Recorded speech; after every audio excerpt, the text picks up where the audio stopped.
Good morning and welcome to today's edition of Empowerment Hour here at Callan FM. To say that I'm jealous of the Welsh not being in lockdown, I think is an understatement. It's a very strange time for all of us. So do what works for you, everyone out there who's listening, and we'll all be safe from whatever this is that is going on at the moment. Yes, welcome to Empowerment Hour. I'm Denise Oliver, and my guest today is Ben Calder. And I'm so grateful to Ben for saying he would do this show, because as this show goes out on November the 19th, it's actually International Men's Day in the UK. And if you want if you want to find out more about International Men's Day, you can go to the website ukmensday.org.uk. And this isn't about ignoring women and making men appear bigger, stronger, better than women. This is actually focusing on the fact that men very often don't express themselves, don't talk about what's going on for them, often leave their health issues to the last minute to seek help in any way, shape, or form. So Ben and I are going to have a conversation today all about this, aren't we, Ben? Good morning. Absolutely. Hi, Denise. Great to be with you, and thank you for inviting me in to do this show with you today. I love that. Oh no, it's great. I just text you. Did I text, message, WhatsApp, whatever platform it was on? And you were like, yeah, sure, I'll do that. Always happy to have a good conversation with you, Denise. So there's an awful lot that we could cover today. Men's role throughout history, looking at men and the health focus that is put on men in this day and age. For example, that whole thing about having muscles, and if you're not down at the gym, you're not doing it properly. The fact that things like eating disorders are on the increase with men, um, risk of health at work, all all of those sorts of things are what we're going to talk about today on Empowerment Hour. And anything else that comes up as we're chatting, Ben? How does that sound to you? Sounds Yeah, perfect. And I love the fact that you've highlighted in there that this isn't about marginalizing anything that's taking place for women. not And, I know because there is an International Women's Day as well. And one of the things I often see coming up in comments from friends who are involved in that, well, isn't there an International Men's Day? Well, there is. We're here with it. And all of November is Men's Health Month. This is where we get the concept of Movember from. And it's really important that both genders are recognized for the fact that they have their own unique struggles, their own unique difficulties, their own challenges that are down to their gender. And it's not that one gender is better off than the other or in better situations. There are differences that create relative challenges for both genders. And it's really important that we have space like this today. And thank you for this, that both sides of that can be discussed without it trying to be some kind of dominance between one side or the other, a competition between one and the other. Women's health issues and women's issues are as equally valid as men's health issues and men's issues overall. And it's really important that both get that airing. Yeah, it's not about making any gender right or wrong. Mhm. It's just going, today we're just going to focus on guys. And yeah, and that's what we're going to do.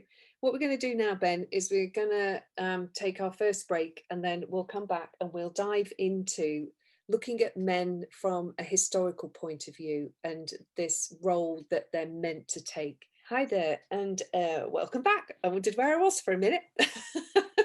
Welcome back to Empowerment Power.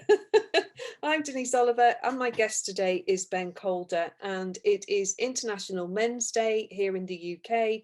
It always falls on November the 19th. So if there's anyone that you know who you think would like this show, please put them in touch with the Callan FM website, and it will be in the Listen Again service, usually from tomorrow. So yeah, and at some point I will also upload the recording of the radio show to my YouTube channel. So again, you can find it there. So lots of ways of keeping in touch with what's going on. So Ben, let's look at men historically, men throughout the ages, and what their role traditionally has been, and why we need to start unlocking that to give men a bit more space, a bit more freedom, if you like, from that dynamic. I mean, it's a really interesting topic, and I think it's one that we don't really understand in kind of common usage as well as we could. There's some beautiful work that's written out there by Barbara and Alan Pease, a beautiful couple who did some great work on the biological differences between men and women. It started with a book called Why Men Don't Listen and Women Can't Read Maps, and looks very interestingly at some of the biological differences we have. And you can take some really interesting historical perspectives, like for over 90,000 years, we were hunter gatherers, and men traditionally took a hunting role within that frame because generally their genetics mean that they were bigger, stronger characters. And again, this is a generalization. You get, versions on either side of that. And because of that hunter gathering, men would spend sometimes days sat in silence out on hillsides or hiding away looking for game. So they became really good at judging distance, judging speed, and judging shape in a different way to how women did. They evolved a lot less language than women did, because when you're sitting in silence, you've got a lot less need for conversation. Women who at that point picked up the traditional gathering roles, a lot better peripheral vision for them as opposed to men's long range vision, and a lot more language development because it helped as a way of keeping predators away. So the noise within the community was a helpful tool for them. And when we moved into things like our early horticultural stages, which are kind of about 40, 50,000 years ago, where we were using digging sticks and hoes, there was about an equal division of labor in some of those aspects, because it didn't actually have an adverse effect on birth rates, which was a big factor within hunting as well. And then when we moved into our agrarian stages, about 10,000 years ago, where we really start farming and we start to use beasts. So we're having plows that are pulled behind oxen and so on. And again, there was a division of labor here, because typically the miscarriage rate would go up if women were working with these heavy animals, because the likelihood of being affected by something like that was much greater. So within that, what we can see is like an empire stage. We then also needed less men to do that work. So this is where we actually start to develop broader levels of culture, broader levels of politics, of religion, of other things, because there were a whole bunch of men sat around with less to do. So it changed some of those aspects for us. And we're really now moving into a stage where, because we're in an informational stage, those divisions are different. There are still certain tasks that need to be done in certain ways. And if you look at the 25 most dangerous jobs on the planet, nearly all of them are done exclusively by men. And we're talking about things like mining, deep sea fishing, road work, some of the things that we just really don't consider on an everyday basis. And I know there can be this polarization that makes us seem that men will generally follow their careers and will be in that space of marginalizing their family life in favor of their careers. But really, that is referencing a very, very small percentage of men who are in those positions. The vast majority of men are out giving a lot of time and energy to try and earn an income to provide for and support families, because that's our conventional role within society. We protect, we provide. And I also think that even in today's society, somehow men are expected to earn more than women. There is still that expectation and that projection on men that that's what they have to do. I agree totally. I mean, if we put a dating profile up for a man, and it was the same picture on both, and in one of those pictures, his job title was that he was, let's say, an advertising executive, or somewhere in a position, and the other one he was a checkout assistant in a supermarket. Same picture, everything else the same. Which one are we likely to go for? Yeah, the one with, So there is. yeah. Sure. And there is some really interesting gender disparities about what's okay for men and what's okay for women, and how we look at it. And in his work on the myth of male power, Warren Farrell talks beautifully about how men have to meet two sets of criteria. A lot of the time we judge women on how they look and whether or not they're attractive or not. And maybe whether or not they're a good caregiver in terms of family, but we don't consider anything else with them. So, whereas men, we've got to be handsome and we've got to be good earners. Of course. By the way, I can read maps really well. My husband never reads a map ever. He just sort of just goes. But once he's been somewhere, he remembers it. There's something in his brain where he can just know where he's been once and he finds his way. I don't work like that. So Me I too. tend to need the map all the time, but I'm very good at reading them. And so long as I've got them pointing in the right direction. But there you go, different brains. Hi there, welcome back. This is Empowerment Hour here at Callan FM. I'm Denise Oliver. My guest is Ben Calder. And we're talking about International Men's Day here in the UK, November the 19th, same date every year. And we're discussing all sorts of aspects about men and what goes on for them. And so I'm so grateful to Ben because I could talk about men from my point of view, but you are one. So, Thank you. so I've noticed. So there's an awful lot of stuff coming out these days about the pressure that is now being put on men as well as women and our bodies. So, what are you aware of with this, Ben? I think there's been an interesting transition for men. Certainly in the last 20 years, I've really noticed this, possibly more in the last 30, 40 overall. But this push towards a narcissism and an egocentrism within how we view ourselves. And I think it's a very clever aspect of our advertising, marketing, and sales industries is that dissatisfaction is important for consumption. So if I'm not happy with my phone, for instance, then you can sell me the phone that has more features. So there's this constant nature of consumption that comes from dissatisfaction. And I think for a longer period of time, that's been focused on women and being dissatisfied with how they look, and that being a move towards things like beauty industries, fashion industries, and so on. But that's now really moving much more strongly into the male sphere as well. And you see a lot more men that are pushing for having an aesthetic, not just from having a good body, but from how their hair is, how their clothes are. And we've only got to look at programs like Made in Chelsea or The Only Way is Essex to see that men are changing in a way that you could class some of it as metrosexual in one frame or another, but there seems to be this build up as we move deeper into the pluralistic stage of consciousness development, where we're much more aware of our identity on a physical level, but at the same time I think that holds a lot more pathological narcissism within it, that we can almost take as long to get ready, to go out, fake tan and everything else as women can. I mean, not me obviously, but I don't buy into that space.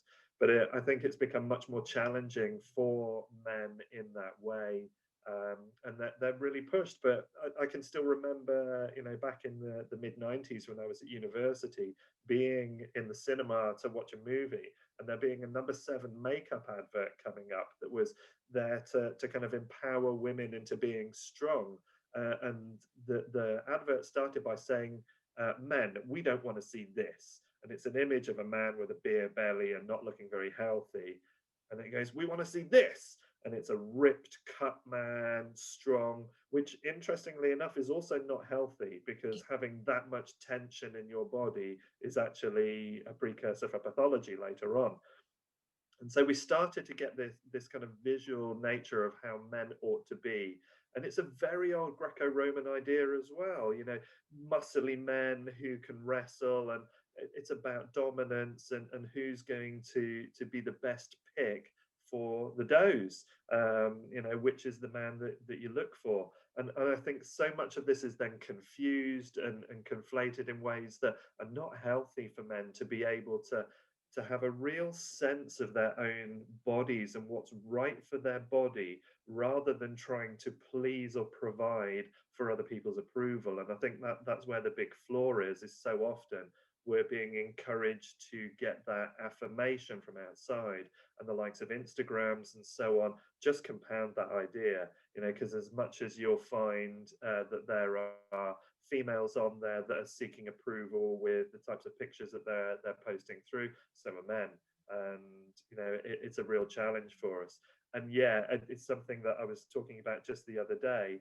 Men also still are given this idea that they're horrible. We if we discuss male genitalia are always referred to as ugly. Whereas actually, if we said to women, "Well, your genitalia are ugly," you know, it would create a very different kind of response. And yet, it's constantly reinforced for men that their genitalia are ugly.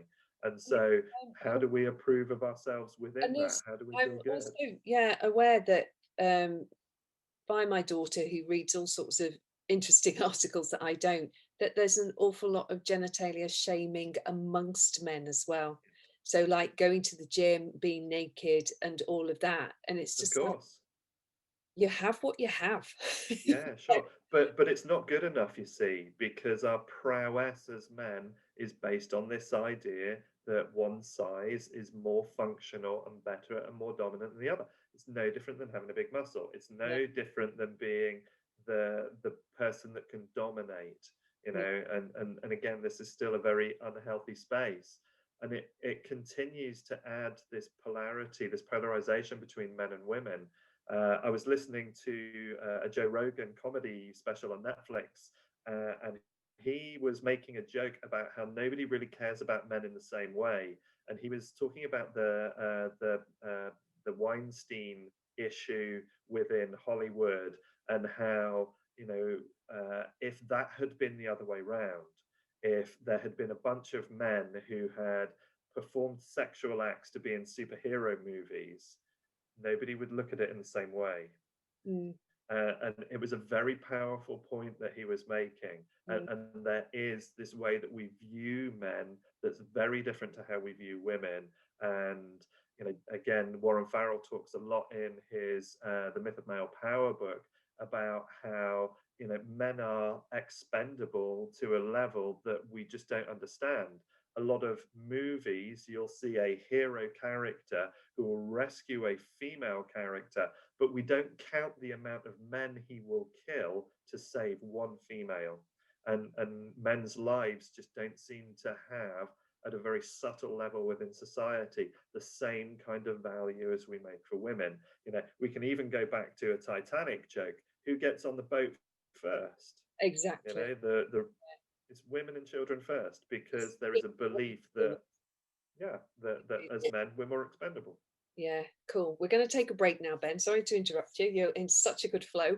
Um, we'll be back after this next song. Stay with us. I'm Denise Oliver. My guest is Ben Calder. This is Empowerment Hour here at Callan FM. Hi there. Welcome back.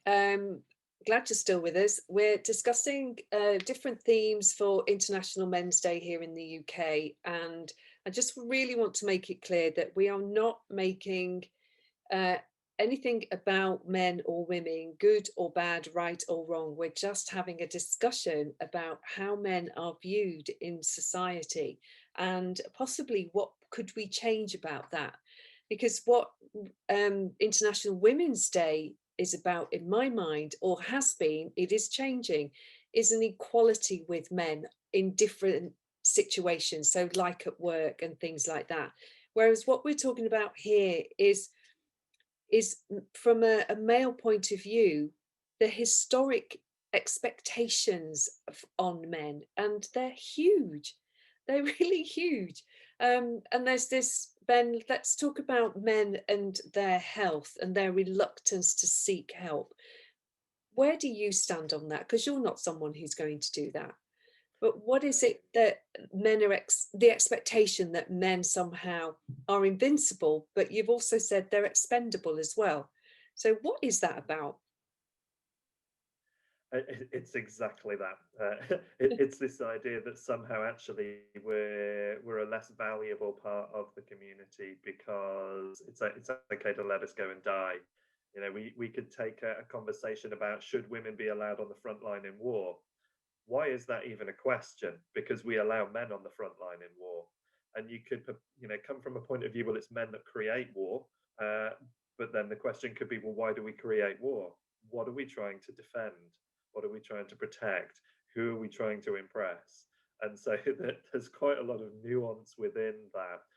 Now, I think as well, a lot of the memes that I think unconsciously we're passed off a lot in childhood, man up, big boys don't cry. You know, we get ideas that somehow we need to behave differently, that we're not allowed to feel, and I think as well historically, because it is men that have gone to war, and war is horrendous. I am so grateful, so unbelievably grateful that in my lifetime I've not had to be called for service in war. I recognise that it's probably one of the most horrible things that can happen to human beings, and yet we still perpetuate it. We still hero sell the idea that we're some kind of savior. We still consider our war veterans as heroes, and yet they're people that have experienced and conferred death. So it's a very interesting space, and I think we need to be willing to understand that men are as sensitive as women. Maybe in different ways, but we've not been encouraged and educated and grown to be like that. So we struggle with that. So we can have this polarity again of needing to be strong, to be protectors for our families, for our cultures, and yet to be sensitive at the same time. And that's very, very difficult, because if you're going to experience horror, you can't feel it, because if you did, and again, we can look at suicide rates amongst veterans, very, very high, because to try and reconcile that space that they've been into is incredibly difficult. The world in itself needs a big change to get past this, but men need to be given the understanding that they feel, that it's okay for them to feel. And I've just been having a conversation with somebody recently, a man who, for the first time, now he's in his late 40s, he's entered into therapy due to the end of a relationship. And it is so hard for him to be vulnerable, because he's never had the support in his environment to explore that within himself. And this is part of it, that we are soft, doughy creatures on the inside. And often it's those of us who are most rigid and who are the tightest on the outside and appear the most strong and powerful, are actually some of the most vulnerable on the inside. And that's part of why we create that persona, is to hide that thing that we're afraid of expressing, because our experience is that it won't be honored and held and supported. Yeah, and there's that whole thing, certainly in the UK, of the stiff upper lip. You're not allowed to show anything. I was reading an article about Mad King George. I think he reigned about 200 years ago, and the treatment that man went under in an attempt to stop him having his manic episodes and things like that. And it was all part of an exhibition. Now, I don't know when it was, it's not current. And it was held at Kew House, I think that's the right place in London, which was his preferred residence. Small, intimate, quiet, that's what he liked. And his behavior, his manic behavior, possibly he was bipolar, didn't really become florid until he was in his 50s, and he lived to be 81, and apparently spent one Christmas in a straitjacket. They did things like that to him, which we wouldn't now do. Some things have changed definitely for the better. And I found myself wondering about men and their mental health. And we have to go to a break now. So let's come back and talk about that in a minute. And PTSD, men and their mental health, that sort of thing. And I wonder what in 200 years' time we'll look back on and consider barbaric in terms of our treatment of men and their mental health. So are you okay with coming back to talk about that? Of course. Let's go. Let's go for a break, And we'll be back with our penultimate section of the show. So thank you everyone for listening. I'm Denise Oliver. My guest is Ben Calder. You're listening to Empowerment Hour here at Callan FM. Hi there, welcome back. So we're talking about all themes to do with men. Well, not all of them, because we haven't got time in such a short show, have we? It would be great one day to sort of just be able to talk freely and see how long we talk for. We'd be here for hours, I know we would. Men and their mental health. It's a massive issue. More men will commit suicide than women will. I'm going to say more men will hold on to something like PTSD, post-traumatic stress disorder, than women will, because they won't seek help.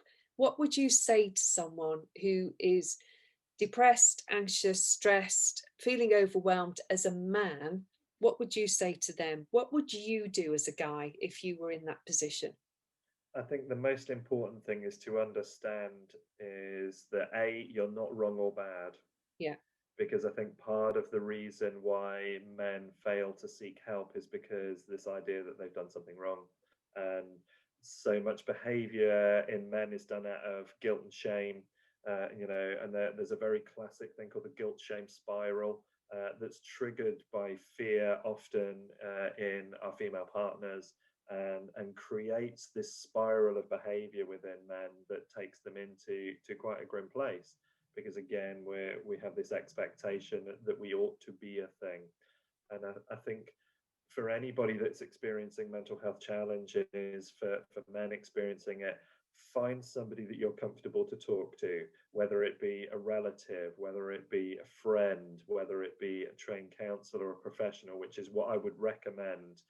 Because a lot of the time our friends are great at being able to say, it's okay, mate, don't worry about it, but they don't necessarily have the skills to help us explore why we're having the issue and what we can do from a strategy point of view to consider the world in a different way. Because it's all, you and I know it's all interesting points of view. They're all perspectives of ways of looking at things, and in a psychological case we call these schemas. They're things that we have a belief about, and that's the way it is. And these are things that should update and change as we gain new information. But often we're just running programs over and over again, rather than looking at things from a different perspective and changing what's going on. So, more than anything, go to somebody who's professional and start to just explore it and understand that those are relationships as well. So the first counselor you go to might not be the one that you want to talk about with all of this stuff.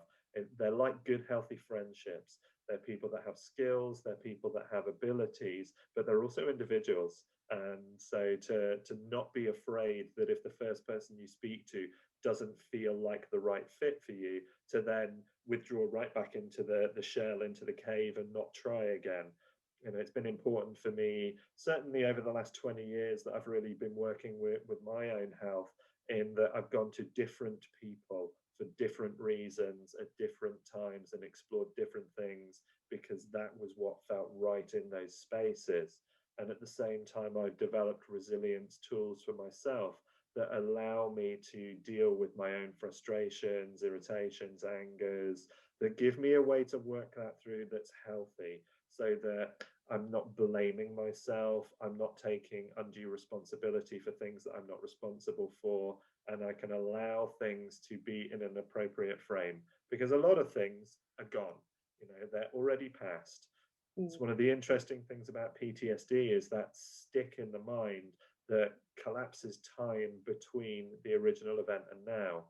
And trauma really is shock that's happened to the body that our culture hasn't helped us to integrate. And whether or not by culture we're talking about just our family unit or our town, or something larger, but the culture has disabled us from fully integrating the shock when it took place. And so it becomes a long-term problem. We have to internalize it, and that in itself can create symptoms in both body and mind over time.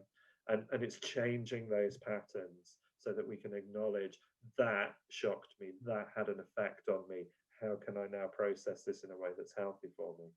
And one thing I'd like to say about PTSD is you don't have to have been in a military war to experience it. I think a lot of people think that's what PTSD is, post traumatic stress disorder. you can lock something inside your body and your mind through something like a car accident, things like that. And then if you experience something else and something else, it compounds the issue, and you find yourself suddenly being super anxious or overwhelmed in situations you might not have been at one time. Holding my hand up here, been there, done that, and Sure. didn't understand it. And we didn't have the self-help books that we have now. We certainly didn't have the different modalities that we have now. They weren't the norm, but something as simple as a yoga class could start to unravel something for you. And Ben, I know that you do an awful lot of different modalities within your practice. So just before we go to our final break, just give us an overview of the sort of things that are available through you. I mean, for people coming and working with me, some of the best stuff that we do is via somatic inquiry, and we use the life force qigong process for that. Actually, getting in touch with our felt sense, getting in touch with what's really going on in our bodies and what they need to feel good, to feel healthy, to feel energized, to feel nourished. We can also look via things like Bowen technique kinesiology, how the physical body itself is working. Do we even understand what food is good for us? Do we even understand how to genuinely care for ourselves? And then using meditation techniques, using mindfulness techniques, certainly things like big mind and voice dialoguing, to be able to have conversations with these internalized voices that we have that are often judgmental, critical, affecting the way that we behave. So tools like that for me are critical in the kind of work that I do. Plus, I'm also just completing my integral relationship facilitators training as well. And, I've been working with Martin Uchik's integral relationships work for a long time. So being able to work with that, work through our relationships in healthy ways, which sometimes is challenging because, again, the sense is the guilt and shame that is often there for men is that it's our fault. We're inadequate, or we've done something wrong, or there's a problem, and we need to make recompense for it. It's a very Judeo-Christian idea that we've done something wrong, and that we're bad and we need to create some kind of penance for that. Yeah, it's madness, isn't it? Absolute madness. Is what I'm going to say to that. We're going to take our final break, and then we'll be back for our final short session in a few moments. Stay with us. You're listening to Empowerment Hour here at Callan FM. Hi there, welcome back. This is Empowerment Hour. I'm Denise Oliver. My guest today is Ben Calder. And in our last few minutes, just to reiterate, we've been looking at men's health and men's role in society today. You can find out more about International Men's Day UK at ukmensday.org.uk, and you can take a look at what their philosophy is around this and different themes that they've promoted over the years. Obviously, this year it's a bit different with COVID. We're not able to get together in the same way and things like that.